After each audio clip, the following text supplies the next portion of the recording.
Hello guys, welcome back again. You're a superhero. Ngasidi Wakhal Leina hariba isai se yingnase reels ka isai ga sumaina tawrga yingbaje yingidaba kuire ado ngasidi Wakhal Leina je yingaje Wakhal Leina je Kenady Khuman gine ado isai je aige yam manai na harak pai tare ai khangba mina aige yam manaba kha yawe kholena ai yingdri isai je mana mi dun tharaba matu aingonde manai haraba matung da je yingdri ko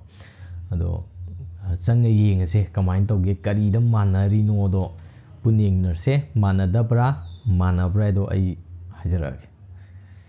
adudi reels amani hani yengase adu isai do puning nerse me ahan ba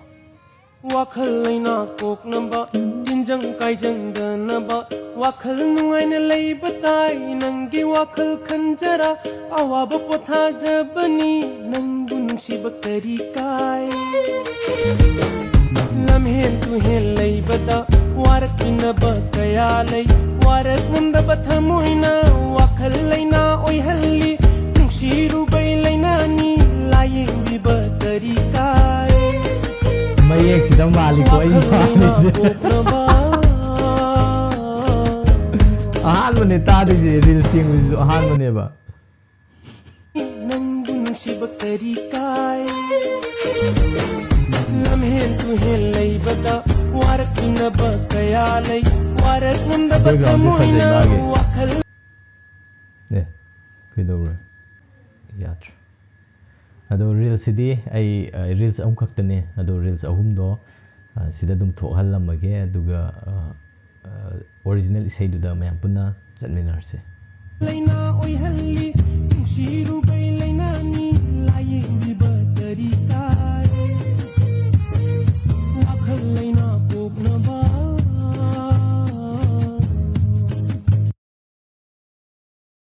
Wakhal Leina kok naba tinjang kaijang danaba wakhal nungaina leiba tai nangi wakhal khanjara awaba potha jabani nangbu nungsiba kari kai lamhe tu he leibada warak binaba kaya lei warak namdaba thamoina Wakhal Leina oi halli nungsiru bai leina ni layeng biba kari kai Singzamai 360 BJS Binarani Jewelry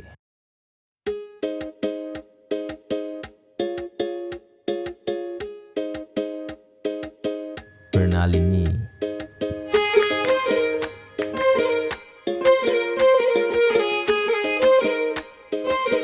Acting oidoira wari oidoira isai mayek oidoira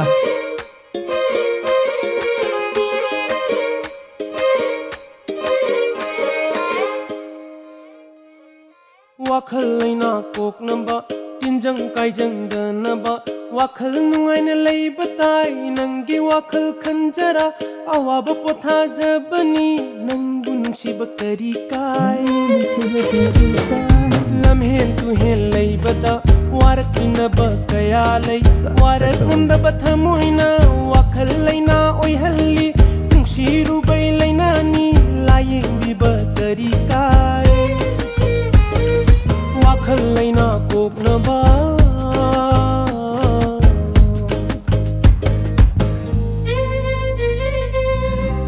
cycle ke ye puriche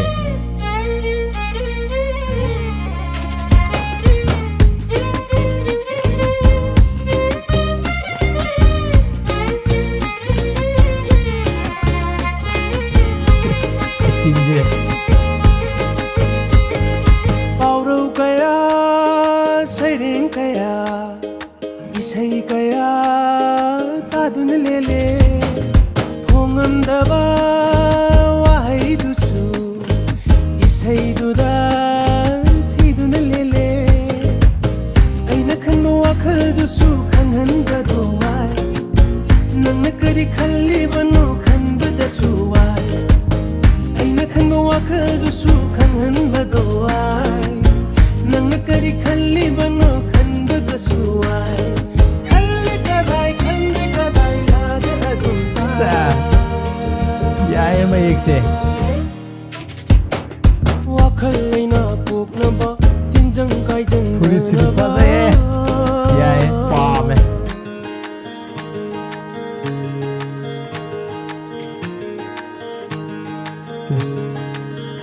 Nupa koinaba leiri manine.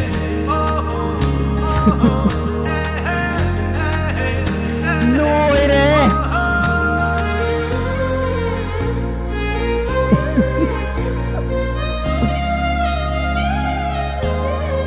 Era.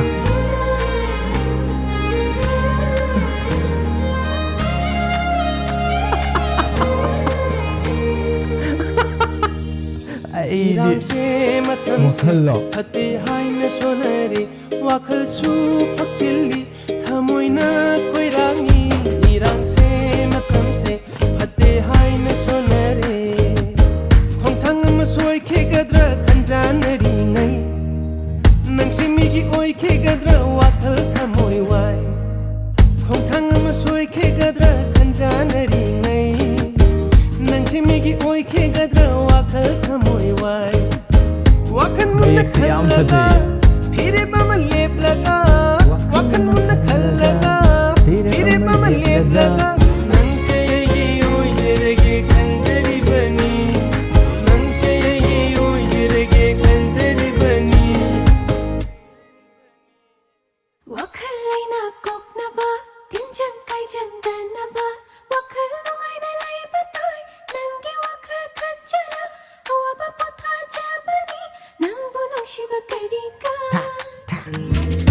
Oh lamhe tu he laibata warakinaba kaya lai waraknamdaba thamoina Wakhal Leina oi halle nungsiru bai leina ni laibiba karika Yae, idea ji yae. Wakhal Leina koknaba Wakhal Leina koknaba Okay. Yes. Mana piu physically do lausalle haibne sina tapoti. Hadi nupi sina nupa sina yare e haibne ba. Okay, loire.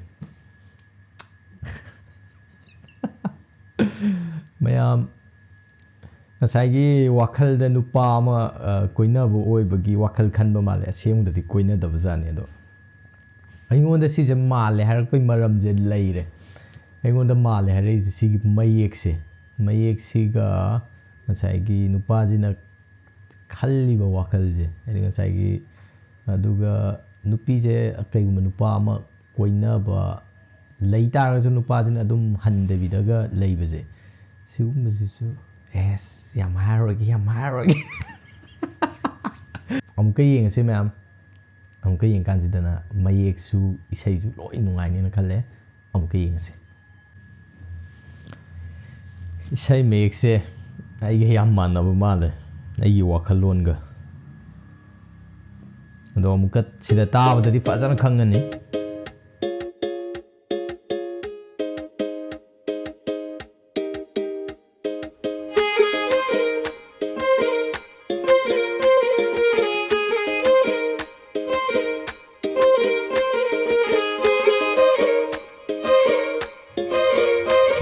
sida physically biji longna gre yana gre bako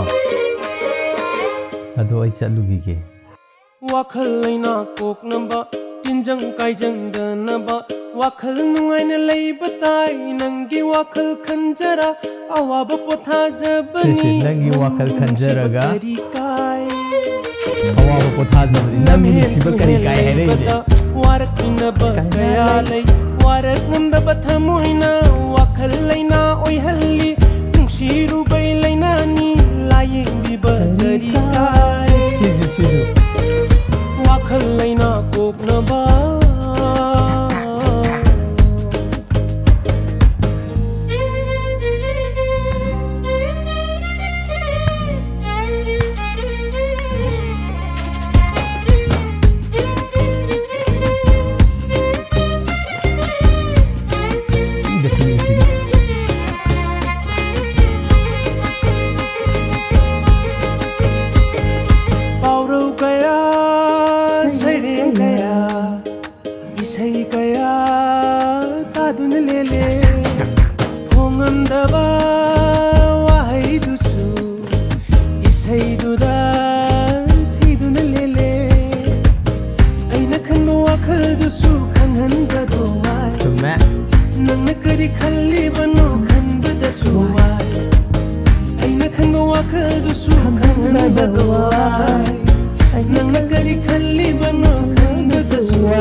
loiduyineba wakhal loire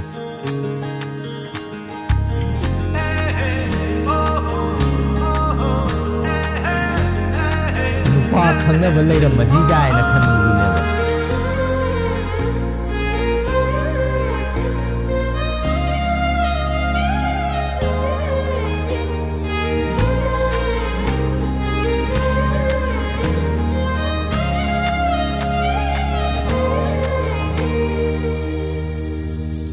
Irang se matam se fatte haina sonare wakhal sonare. su phakchili Wakhal su thamoina phakchili. khoirangi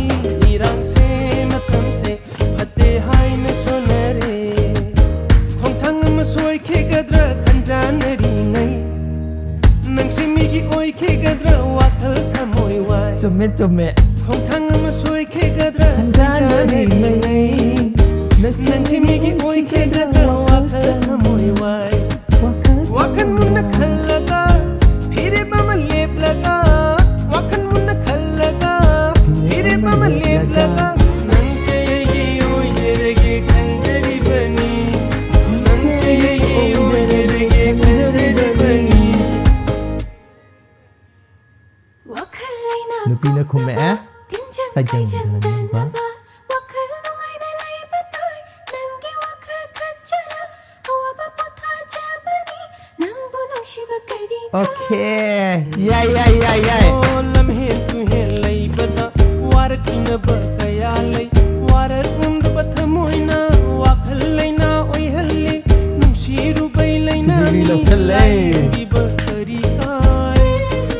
mayam khangjalo turian mayada leiba nupi koi taragadi phijigri hainaba pibiyu adu lausallaga mana sumaina hai gi tardi thungnare tu mi thungnagre wakhal leina mayam punna wakhal leina yengminakre wakhal leina je tabadaju yengmudaju adugu manungda puriba wariju yamna phajaba yam nungaiba oiduna mayam khangjallo turen mapanda leiba nupi koi taragadi or ising naiba mafamda leiba nupi koi taragadi physically je piba yam mathau tare physically do kaigumba lau taragadi thungnabagi chance yam wange aduna physically pibiyo ado aingonda sigi isai je aiga yam manei na haije sigi mayek si ma yaurni aduga nupajina khalliba wakhal je siji ma yaurni aduna ne aingonda sije manei na aiga hairaise manei aina khanbada aiga adum manei haidare ado mayamsu sumaina wakhal khanbibra sumai sigi mawong sida wakhal khanbra aina pamba nupido nupiduna sumaina tawraadi kaina khanba aidi isaiji isaga chanadabra habado comment da tawbiramo aigi oinadi yam chanare haidare physically pibajibudi kitang aiga chanadiko adai yam chanare aduna mayam chanaba khudol tambajiju mathau tai habse thamjaraga ngasi oinadi video se matang sa loisinjari ado video jigi oinadi isai ne video ne sidi yengbada yam nungai adagi sida tawriba dance ka ingna tapna adum yam tabadaju mayek singje khangdaba oide tabadaju yam nungai na taba adai dancing ju chana na yam tapna tawre aduna yam nungai hai tare video je khoine uba matam isai jiga yam chane ado mayam di kai phawi habado comment thambiramo ngasi goinadi video se matang swaida losinjari aduga video se suggest tawbirakpagi damaksu ngapkhai leitana thagatjari ngasi goinadi matang swaida pumna mukpu panthoibana mukahna khurumjari bye guys wakhal leina koknaba